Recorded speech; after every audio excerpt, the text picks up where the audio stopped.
Lakshmi JMR గారి ఆఫీస్లోకి వెళ్ళిపోయి ఇంకా ఆఫీస్ చుట్టూరా అటు ఇటు చూస్తూ ఉండిపోతుంది. జేఎంఆర్ గారి ఫోటోని వాల్కి చూసి ఒక్కసారిగా షాక్లోకి వెళ్ళిపోతుంది. ఇంకా జేఎంఆర్ గారి వైపు చూస్తూ ఇలా అంటుంది, మీరు జేఎంఆర్ గారా అని చెప్పి జేఎంఆర్ గారిని అడిగితే తను నవ్వుతూ అలా రామ్మ కూర్చొని మాట్లాడదాం అని చెప్పి అంటారు. ఇంకా లక్ష్మి తనను అడుగుతుంది, మీరు జేఎంఆర్ గారు అయితే ఇంత సింపుల్గా టెంపుల్ దగ్గరికి వచ్చారేంటి అని చెప్పి అంటూ ఉంటుంది.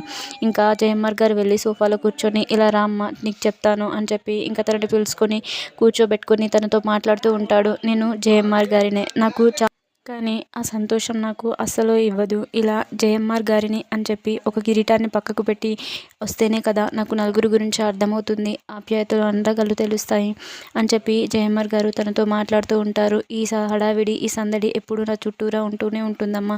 అందుకని కాసేపు అలా ప్రశాంతత కోసం ఇలా ఒంటరిగా వెళ్తే కాస్త చిన్న చిన్న అనుభవాలను కూడా ఎదుర్కోవచ్చు. ఎలాంటి కండిషన్ ఎలాంటి సిచ్యువేషన్ అయినా మనిషికి తగిలే అనుభవం చాలా నేర్పిస్తుందమ్మా. అలాంటి అనుభవాల కోసం నేను అలా బయటికి రావాల్సి వస్తుంది. ప్రతి మూమెంట్ ఒక ఎక్స్పీరియన్స్ని ఇస్తుంది అని చెప్పి మాట్లాడుతూ ఉంటుంది.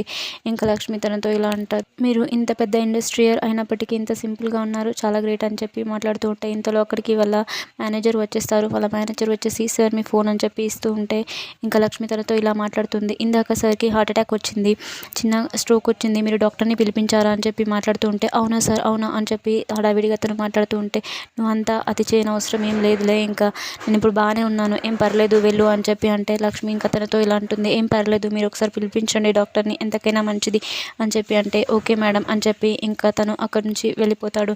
ఇంకా అర్జున్ అలా ఏంటి అర్జున్ నీకు నా మొహం చూడగానే అలా మూడ్ ఆఫ్లో పెట్టేసావని మిత్ర మాట్లాడుతూ ఉంటే ఇప్పుడు నీ ప్రాజెక్ట్ని సొంతం చేసుకుందాం అనుకుంటున్నావా, ఇంతకు ముందంటే ఆ అమ్మాయి ఉన్నది కాబట్టి నువ్వు సాధించగలిగావు, ఇప్పుడు నీ వల్ల కాదు అని చెప్పి మాట్లాడుతూ ఉంటే అప్పుడు అర్జున్ ఇలా అంటాడు, నువ్వు కూడా నీ భార్య ఉన్నప్పుడు నీ కంపెనీ చాలా బాగుండేది, కానీ ఇప్పుడు నీ జీవితం చాలా బాధాకరంగా ఉంది కదా అని చెప్పి మాట్లాడుతూ ఉంటే ఇప్పుడు తన ప్రస్తావన ఎందుకు తీసుకొచ్చావు, నా భార్య లేకపోతే సంతోషంగా ఉన్నానని నువ్వెలా అంటున్నావు, నీకు ఎవరు చెప్పారు, నా భార్య వల్ల నా కుటుంబం రోడ్డున పడింది, మేము ఎలాంటి స్థితిలో ఉన్నామో నీకేం తెలుసు, నా భార్య నన్ను మోసం చేసి వెళ్ళిపోయింది అని చెప్పి ఇంకా మాట్లాడుతూ చాలా కోపంగా అతను అసహించుకుంటే నువ్వు నీ దృష్టి మార్చుకొని చూడు అని చెప్పి ఇంకా తనకు సజెషన్ ఇచ్చి వెళ్ళిపోతాడు అర్జున్ అక్కడి నుంచి.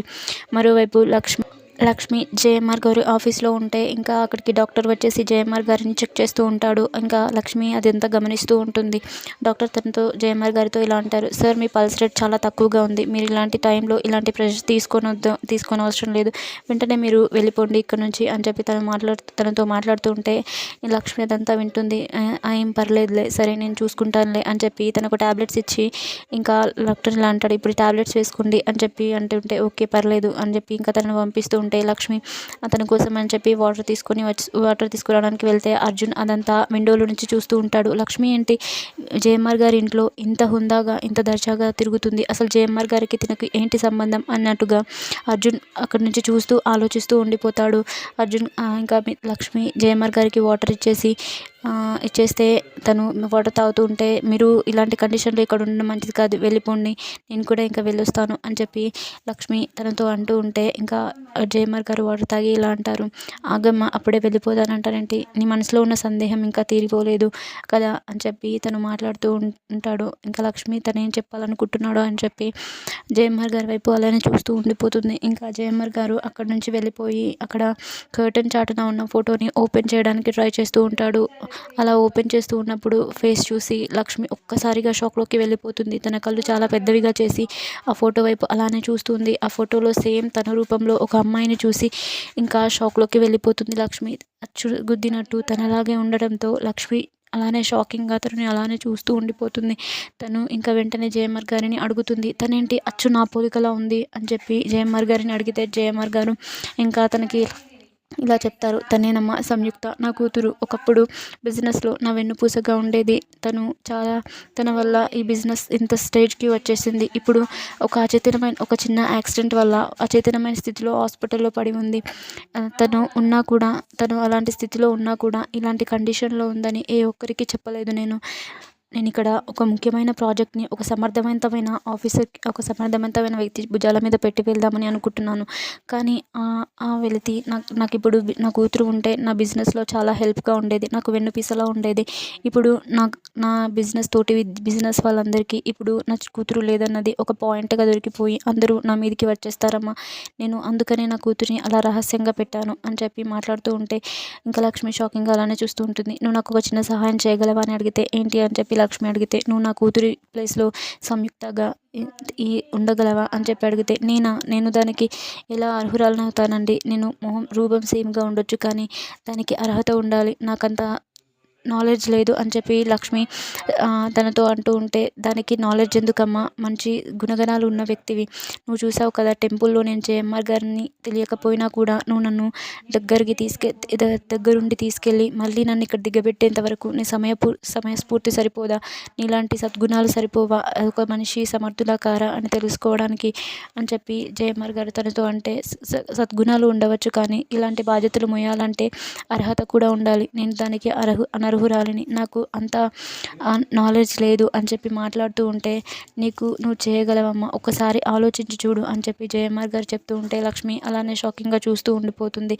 ఇంకా జేఎంఆర్ గారి మేనేజర్ ఇలా మాట్లాడుతూ ఉంటాడు, తనలో తాను మాట్లాడుకుంటూ, జేఎంఆర్ గారు వెళ్ళిపోయేలా ఉన్నారు, ఎంత వీలైతే అంత ఇప్పుడే లాగేసుకోవాలి అని చెప్పి ఆలోచిస్తూ ఒక చెక్ బుక్ని తీసుకొని జేఎంఆర్ గారి దగ్గరికి వచ్చాడు. సార్, మీరు సిగ్నేచర్ చేయాల్సిన చెక్స్ అని చెప్పి ఇంకా చెక్స్ తీసుకొచ్చి తన ముందు పెడితే జేఎంఆర్ గారు ఏమీ ఆలోచించకుండా చెక్స్ పైన సిగ్నేచర్ పెడుతూ ఉంటారు. ఎందుకు ఇవి అని చెప్పి జేఎంఆర్ గారు ఒకసారి మేనేజర్ని అడిగితే, మనము కొన్ని ఫౌండేషన్స్కి అమౌంట్ సెండ్ చేస్తున్నాం కదా ప్రతి సంవత్సరం, ఇవి వాటి తాలూకే అని చెప్పి మేనేజర్ తనతో చెప్పడంతో ఇంకా లక్ష్మి ఆ చెక్స్ పైన ఆ ట్రస్ట్ల పేరు ఉండకపోవడంతో, అదేంటి మీరు ట్రస్ట్కి డొనేట్ చేస్తామని చెప్పారు కదా, కానీ ఆ ట్రస్ట్ల నేమ్స్ అక్కడ లేవేంటి చెక్ బుక్ పైన అని చెప్పి అంటే జేఎంఆర్ గారు అది గమనించి, అవును కదా పేరు రాయలేదేంటయ్యా, చూసుకోవాలి కదా అని చెప్పి మాట్లాడుతూ ఉంటాను. నేను అవన్నీ చూసుకుంటాను లేండి సార్, మీరు సిగ్నేచర్స్ అయితే చేయండి అని చెప్పి మేనేజర్ తనతో చెప్తూ ఉంటే, అలా ఎలా చేస్తారు, అసలు మీరు ట్రస్ట్లకేనా ఇంకెందుకన్నానా అని చెప్పి లక్ష్మి ప్రశ్నించేసరికి, ఏంటమ్మా అలా మాట్లాడతావు అని చెప్పి తన దగ్గర ఉన్న పేపర్స్ని ఇంకా తనకు చూపిస్తాడు ప్రూఫ్స్ లాగా. లక్ష్మి ఆ పేపర్స్ని చూసి ఇంకా తన ఫోన్లో ఆ డ్రెస్లను సెర్చ్ చేస్తుంది. ఎక్కడ ఆ డ్రెస్లు లేకపోవడంతో లక్ష్మి చెప్పేస్తుంది, అసలు ఈ పేరు మీద ఎలాంటి డ్రెస్లు లేవు కదా అని చెప్పేసరికి జేఎంఆర్ గారు ఒకసారి సీరియస్గా తన వైపు చూస్తాడు. అదేంటి ఉన్నాయి అని చెప్పి మాట్లాడుతూ ఉంటే డ్రెస్ల పేరు చెప్పి మీరు నొక్కేస్తున్నారు కదా అని చెప్పి లక్ష్మి తనతో అనడంతో, లక్ష్మి అలా అని తనను తిడుతూ ఉంటే జేఎంఆర్ గారు అది చూసి, నువ్వు ఎంత పని చేసావు, దానం పేరుతో చెప్పి పొట్ట నింపుకుందామని అనుకుంటున్నావా, లేదు అని అడిగితే శాలరీ గురించి నన్ను అడగొచ్చు కదా, నీ కష్టం నాకు చెప్పుకోవచ్చు కదా, ఇలా నమ్మక ద్రోహం చేస్తావా, నువ్వు నా ఆఫీస్లో నా సరౌండింగ్స్లో ఎక్కడ కనిపించకూడదు అని చెప్పి పిఏని ఇంకా వాళ్ళ సెక్యూరిటీని పిలిపించి అక్కడి నుంచి గెంటేయిస్తాడు. చూసావా అమ్మ, సమయస్ఫూర్తి అంటే ఇది, నువ్వు అర్హురాలువా కాదా అని తెలియడానికి ఈ మాత్రం సరిపోదా, నేను ఎంతో పెద్ద గొప్ప బిజినెస్ మ్యాన్ని నేనే గుర్తించలేకపోయాను, కానీ నువ్వు ఎలా గుర్తుపట్టావో చూడు, దీన్నే సమయస్ఫూర్తి అంటారమ్మా, ఈ మాత్రం సరిపోదా నువ్వు అర్హురాలివా కాదా అని తెలియడానికి అని చెప్పి లక్ష్మి జేఎంఆర్ గారు తనతో మాట్లాడుతూ ఉంటే, సార్ మీరు పదే అలానే మాట్లాడుతున్నారు, కానీ నాకు తెలుసు నేను అనర్హురాలని, నేను అలా ఎలా చేయగలుగుతాను సార్, మీరు నా పైన నమ్మకం ఎక్కువగా పెట్టుకుంటున్నారు అని చెప్పి అంటే అలా జేఎంఆర్ గారు ఇలా అంటారు, నువ్వు ఒక్కసారి నమ్మమ్మా, నువ్వు ఒక్కసారి అంటే నేను నా కూతురు సంయుక్తగా ఈ లోకానికి పరిచయం చేస్తాను అని చెప్పి జేఎంఆర్ గారు తనతో మాట్లాడుతూ ఉంటారు. అందుకు లక్ష్మి, నేను అది చేయలేను సార్ అని చెప్పి మాట్లాడుతూ ఉంటే వెంటనే అక్కడికి అర్జున్ వచ్చేసి ఇలా అంటాడు, నువ్వు ఖచ్చితంగా చేయగలవు లక్ష్మి, ఎందుకు చేయలేవు, నువ్వు చేయగలవు అని చెప్పి ఇంకా వాళ్ళ ముందుకు వచ్చేసి లక్ష్మిని మోటివేట్ చేస్తూ ఉంటారు. అప్పుడు జేఎంఆర్ గారు అడుగుతారు, నువ్వెవరు అని చెప్పి అంటే, నేను లక్ష్మికి చాలా తెలిసిన వ్యక్తిని సార్. అర్జున్ తనతో ఇలా అంటాడు, ఒక నిమిషం సమయం ఇవ్వండి, నేను తనతో మాట్లాడాలి అని చెప్పి అంటూ ఉంటే, ఇంకా వెళ్ళండి అని చెప్పి అంటే లక్ష్మిని తీసుకొని అక్కడి నుంచి అర్జున్ పక్కకి వస్తాడు. అది అంతా జేఎంఆర్ గారు గమనిస్తూనే ఉండిపోతారు. నువ్వు ఎందుకని ఆలోచిస్తున్నావు లక్ష్మి, నువ్వు ఖచ్చితంగా జేఎంఆర్ గారు కూతురుగా ముందుకు రావాలి అని చెప్పి మాట్లాడుతూ ఉంటే, నేను ఎలా చేయగలనండి, నేను అసలు దానికి సమర్థురాలనే కాదు అని చెప్పి లక్ష్మి తనతో చెప్పుకుంటుంది. నువ్వు ఎంత సమర్థవంతురాలివో నాకు తెలుసు లక్ష్మి, నువ్వు ఉండడం వల్లనే నా కంపెనీ ఎంత గ్రోత్ అయిందో నాకు తెలుసు, అంతెందుకు మిత్ర దగ్గర ఇన్ని రోజులు వర్క్ చేసావు. మిత్ర ఎలాంటి స్టేజ్ నుంచి ఎలాంటి స్టేజ్కి వచ్చాడో నీకు తెలుసు కదా, అదంతా నీ వల్లే అని నీకు కూడా తెలుసు అని చెప్పి తనతో మాట్లాడుతూ ఉంటే జయమ్మర్ గారు అదంతా చూస్తూ గమనిస్తూ చాలా సంతోషిస్తూ ఉంటారు. ఇంకా లక్ష్మిని తను మోటివేట్ చేస్తూ ఉంటాడు. నువ్వు ఖచ్చితంగా రావాలి లక్ష్మి అని చెప్పి. అంటే నేను అలా చేస్తే నా కుటుంబాన్ని మోసం చేసినట్టు. అంటే అలా ఏం లేదు, దేవుడు కూడా మంచి కోసం చాలా అవతారాలు ఎత్తుతాడు. నువ్వు ఇప్పుడు జయమ్మర్ గారి కూతురులా సంయుక్తగా మిత్ర ముందుకు రావడంలో తప్పేమీ లేదు అని చెప్పి అర్జున్ లక్ష్మిని మోటివేట్ చేస్తూ ఉంటాడు. కానీ ఇదంతా నా వల్ల కాదు నేను అని చెప్పి లక్ష్మి ఇలా నుసుగుతూ ఉంటుంది. అందుకు అర్జున్ నువ్వు ఇంకేం మాట్లాడకు అని చెప్పి ఇంకా తనని చెప్తూ ఉంటాడు. నీ వల్ల ఖచ్చితంగా అవుతుంది, నువ్వు జయమ్మ గారి కూతురులా అందరి ముందుకు రావాలి అని చెప్పి లక్ష్మికి అర్జున్ తెగేసి చెప్తాడు. ఇంకా అదంతా జయమ్మర్ గారు కూడా వింటూ చాలా సంతోషిస్తూ ఉంటాడు. ఇంకా తను వస్తుందా అనే ఆలోచనలో పడిపోతూ ఉంటాడు. లక్ష్మి మాత్రం తనలో తాను ఆలోచించుకుంటూ ఉంటుంది. తనంతా ఇక కన్ఫ్యూజన్ లెక్క ఫీల్ అవుతూ ఉంటుంది. నేనిలా సంయుక్తలా అని చెప్పి తనలో తాను ఆలోచించుకుంటూ ఉంటుంది లక్ష్మి.